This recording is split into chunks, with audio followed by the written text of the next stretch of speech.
अपनी पाठशाला में आपका स्वागत है। आज हम कक्षा 8 के प्रश्नावली 9.1 के 5, 6, 7 और 8 को देखते हैं। तो क्वेश्चन 5 कुछ इस प्रकार है जो आपके सामने दिया हुआ है।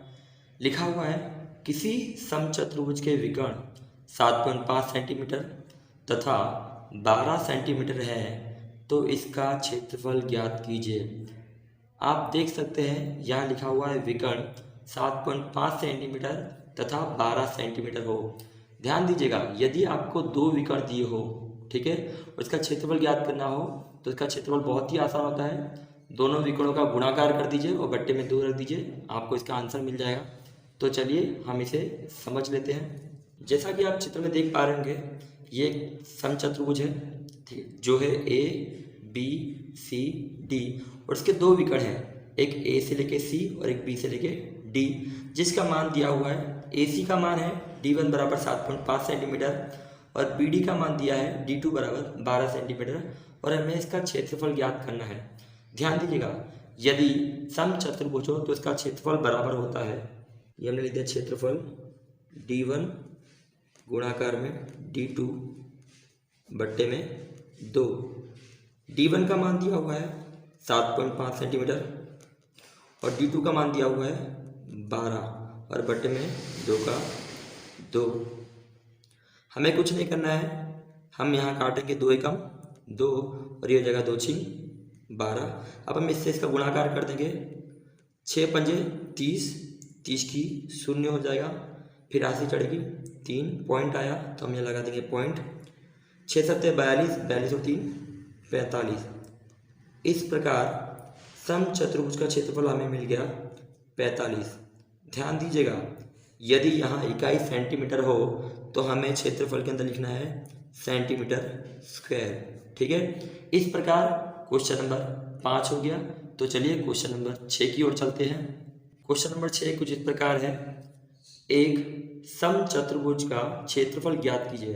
ध्यान दीजिएगा, एक समचतुर्भुज का क्षेत्रफल ज्ञात कीजिए जिसकी भुजा 6 सेंटीमीटर और शीर्ष लंब 4 सेंटीमीटर है। ध्यान दीजिएगा, भुजा 6 सेंटीमीटर है और शीर्ष लंब 4 सेंटीमीटर है। यदि एक विकर्ण की लंबाई 8 सेंटीमीटर है तो दूसरा विकर्ण भी ज्ञात कीजिए। यानी आपको क्या क्या दिया हुआ है, आपको चतुर्भुज की भुजा दी हुई है, आपको शीर्ष लंब दिया गया है, आपको एक विकर्ण दिया गया है और दूसरा विकर्ण ज्ञात करना है और क्षेत्रफल ज्ञात करना है।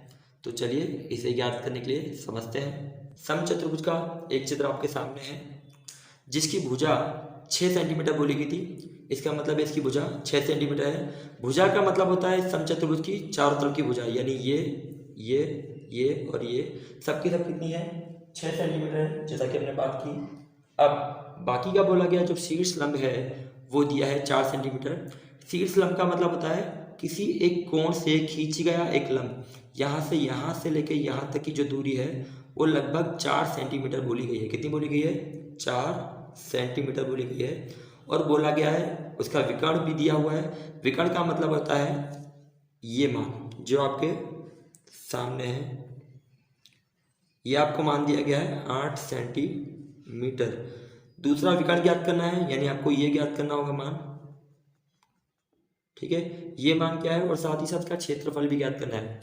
जैसा कि आप जानते होंगे या नहीं भी जानते होंगे, मैं आपको बता दूं कि यदि आपको शीर्ष लंब दिया गया हो और एक भुजा दी गई हो तो इसका क्षेत्रफल निकालना बहुत आसान हो जाता है। जो शीर्ष लंब दिया है उसका गुणाकार उस भुजा से कर दो तो आपको क्षेत्रफल मिल जाएगा।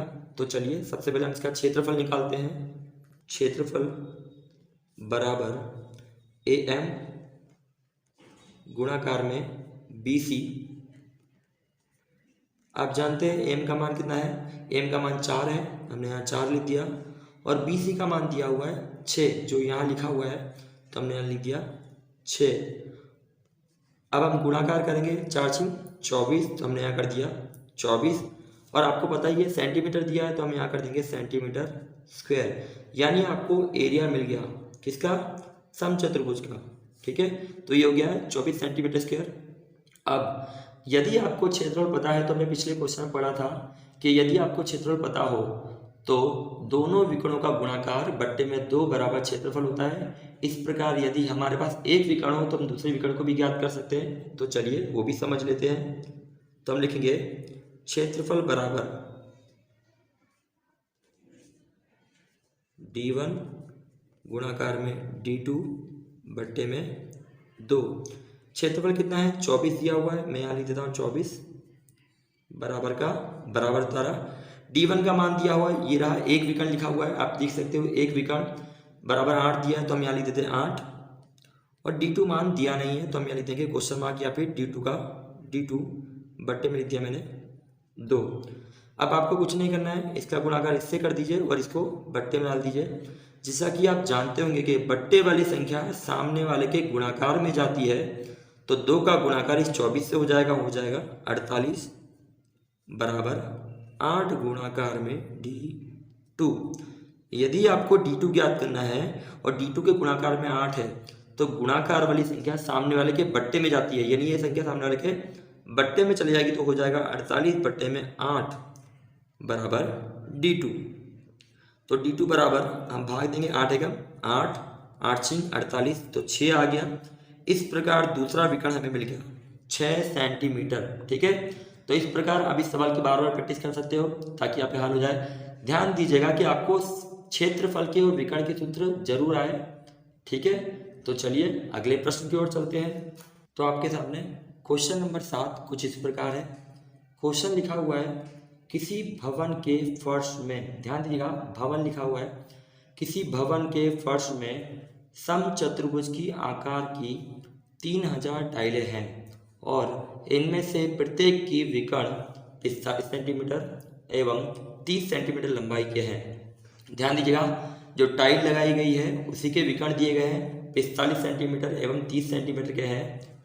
4 रुपये प्रति वर्ग मीटर की दर से इस फर्श को पॉलिश करने का व्यय ज्ञात कीजिए।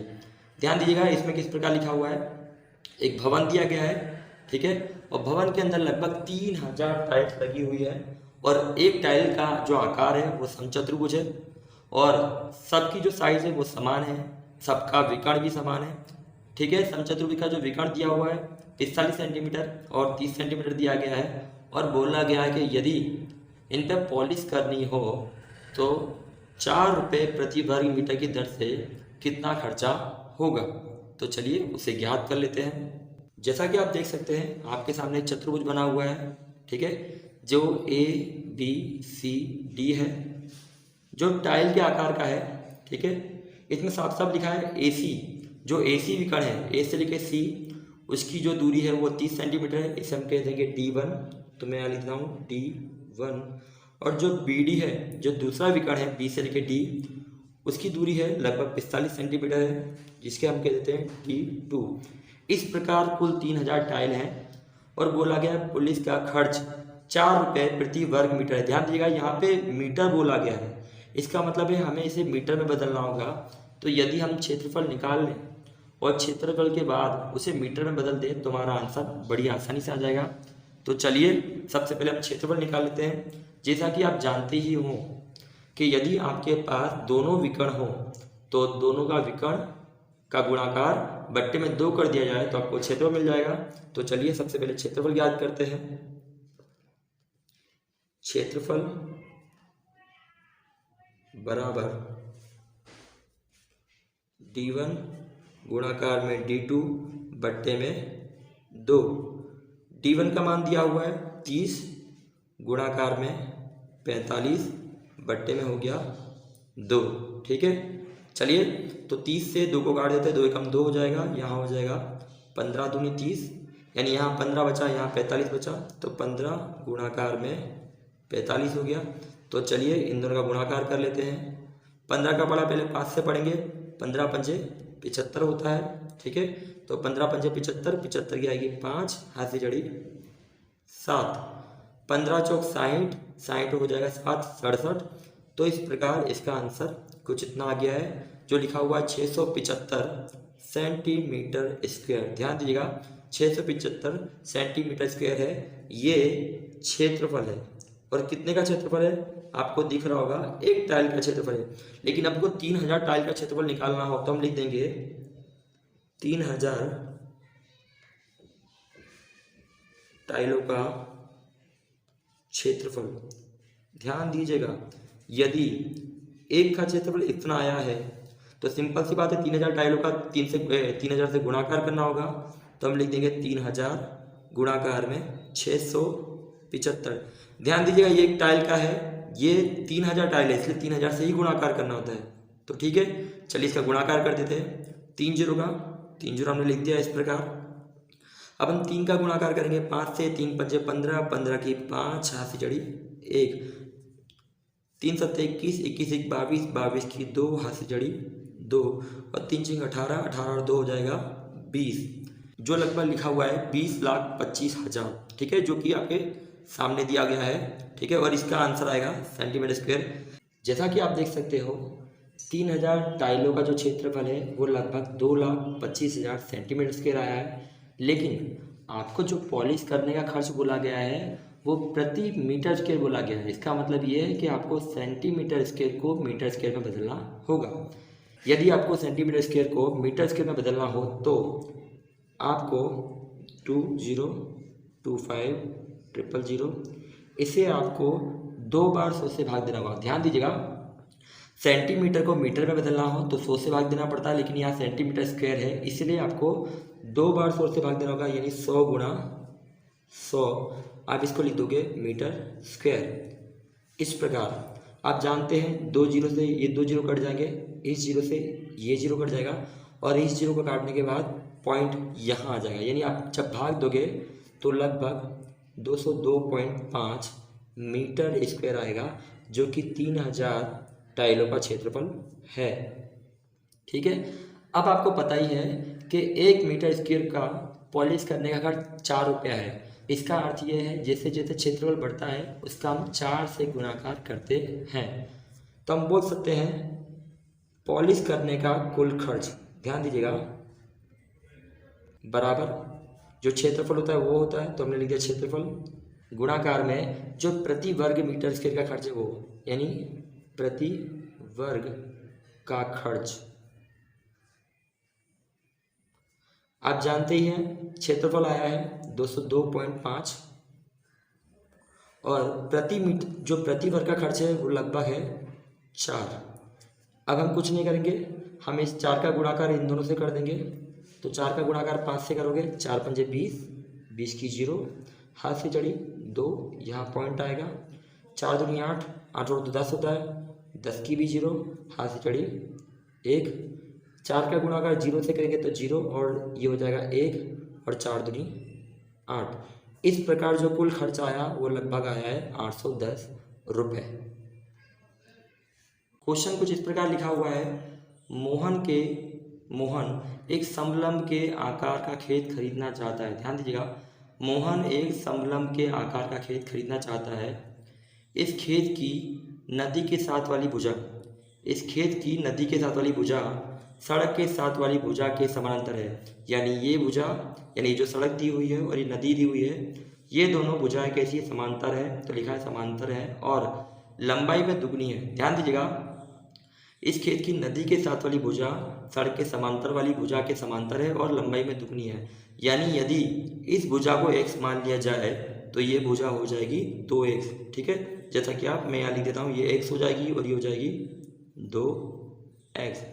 अब बोला गया यदि इस खेत का क्षेत्रफल 10,500 मीटर वर्ग है और दो समांतर भुजाओं के बीच की लंबवत दूरी 100 मीटर है, तो नदी के साथ वाली भुजा की लंबाई ज्ञात कीजिए। ध्यान दीजिएगा, क्षेत्रफल यानी इस खेत का क्षेत्रफल दिया हुआ है लगभग 10,500 मीटर स्क्वायर, और ये जो समांतर भुजा है उसके बीच की लंबाई दी गई है 100, और हमको बोला गया है कि यहाँ से लेके यहाँ तक नदी के साथ वाली भुजा की लंबाई ज्ञात कीजिए।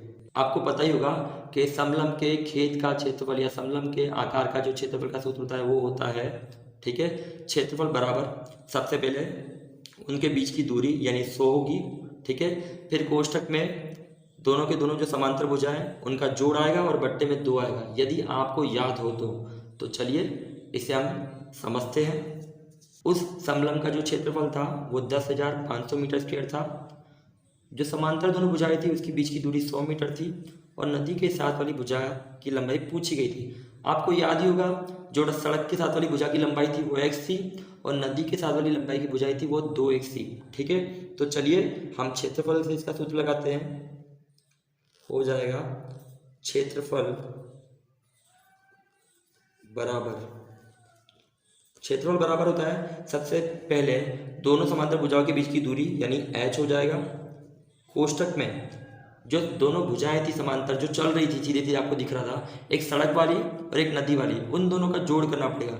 सड़क वाली को आपने कह दिया x और आपने नदी के साथ वाली को कह दिया 2x। ठीक है, और मैंने कहा बट्टे में कितना आएगा, बट्टे में 2 आएगा जैसा कि मैंने कहा।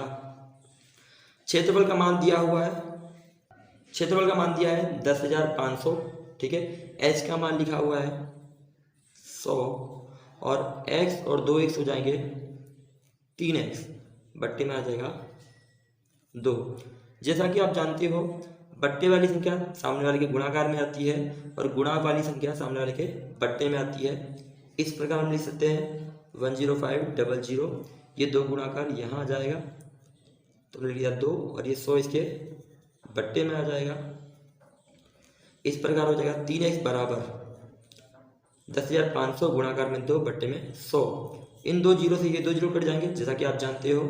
अब 105 का गुणाकार 2 से करेंगे तो लगभग ये हो जाएगा 210 बराबर हो जाएगा 3x। इस 3 को सामने वाले के बट्टे में भेज दीजिए जिससे आपको x का मान मिल जाएगा, तो हो जाएगा 310 बट्टे में 3 बराबर x। तो x बराबर मिलेगा 3 7 21 यानी लगभग हो गया 70। यानी जो सड़क वाली भुजा थी, ध्यान दीजिएगा, उस खेत की सड़क वाली भुजा थी वो मिली हमको 70 मीटर। लेकिन हमें क्या ज्ञात करना है, हमें तो नदी वाली ज्ञात करनी है और नदी वाली जो भुजा थी वो डबल थी। तो हम लिख देंगे खेत की नदी से जुड़ी हुई लंबाई, नदी से जुड़ी हुई लंबाई जो कि हमें पता है 2x है। तो इसके आधार पे 2 का 2, इस x का मान यहाँ 70 लिखा है तो यहाँ 70 लिख दीजिए और आप इस 2 का गुणाकार जैसे ही 70 से करेंगे हो जाएगा 140 मीटर। इस प्रकार आप खेत की नदी से जुड़ी हुई लंबाई ज्ञात कर सकते हैं जो कि 140 मीटर आया है। आपने हमारा वीडियो यहाँ तक देखा उसके लिए धन्यवाद। हम जल्द ही अगले वीडियो में मिलेंगे।